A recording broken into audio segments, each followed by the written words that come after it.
નમસ્કાર દર્શક મિત્રો, હું છું Mayajar news channel reporter Jayesh Chauhan Surendranagar જિલ્લા પંચાયત ખાતેથી આવીને બોલી રહ્યો છું। સુરેન્દ્રનગર જિલ્લામાં ભારતીય જનતા પાર્ટી સત્તાના સુકાન સંભાળી રહી છે। ત્યારથી સુરેન્દ્રનગર જિલ્લા પંચાયતમાં ભારતીય જનતા પાર્ટીએ જ્યારે જિલ્લા પંચાયતનો વહીવટ સંભાળ્યો ત્યારથી વહીવટ સાવ કથળી ગયો છે અને વહીવટ બગડી ગયો છે।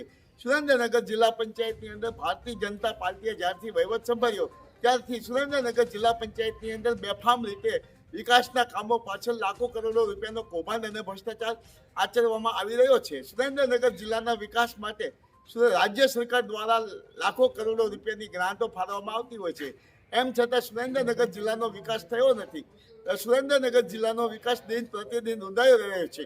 સુરેન્દ્રનગર જિલ્લામાં જ્યારે 900થી વધુ ગામો આવેલા છે, પરંતુ સુરેન્દ્રનગર જિલ્લામાં જ્યારે રાજ્ય સરકાર રોડ, રસ્તા, પાણી, વીજળી, આરોગ્ય જેવી અનેક પ્રાથમિક સુવિધા માટે લાખો કરોડો રૂપિયાની ગ્રાન્ટ આપતી હોય છે, પરંતુ સુરેન્દ્રનગર જિલ્લાના મોટા ભાગના ગામડાઓમાં વિકાસ થયો નથી। વિકાસના નામોના નામે લાખો કરોડો રૂપિયાનો સુરેન્દ્રનગર જિલ્લા પંચાયતની અંદર કૌભાંડ અને ભ્રષ્ટાચાર થઈ રહ્યો છે।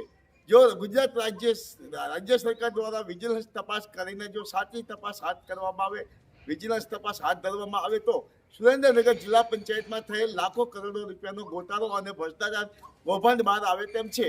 સુરેન્દ્રનગર જિલ્લાના મોટા ભાગના ગામોમાં રોડ, રસ્તા, પાણી, વીજળી, પ્રાથમિક સુવિધાનો સદંતર અભાવ છે। માત્ર ને માત્ર કાગળ ઉપર વાતો બતાય છે અને કાગળ ઉપર સુરેન્દ્રનગર જિલ્લાનો વિકાસ દેખાઈ રહ્યો છે। સુરેન્દ્રનગર જિલ્લાના વિકાસ માટે અત્યાર સુધીમાં રાજ્ય સરકારે દર વર્ષે લાખો કરોડો રૂપિયાની 5 વર્ષમાં ગ્રાન્ટો ફાળવી છે, પરંતુ કોઈ પણ જગ્યાએ નક્કર કામગીરી, આયોજન વગરના કામો થયા નથી। માત્ર ગ્રાન્ટોની અંદર કૌભાંડ અને ગોટાળા થઈ રહ્યા છે।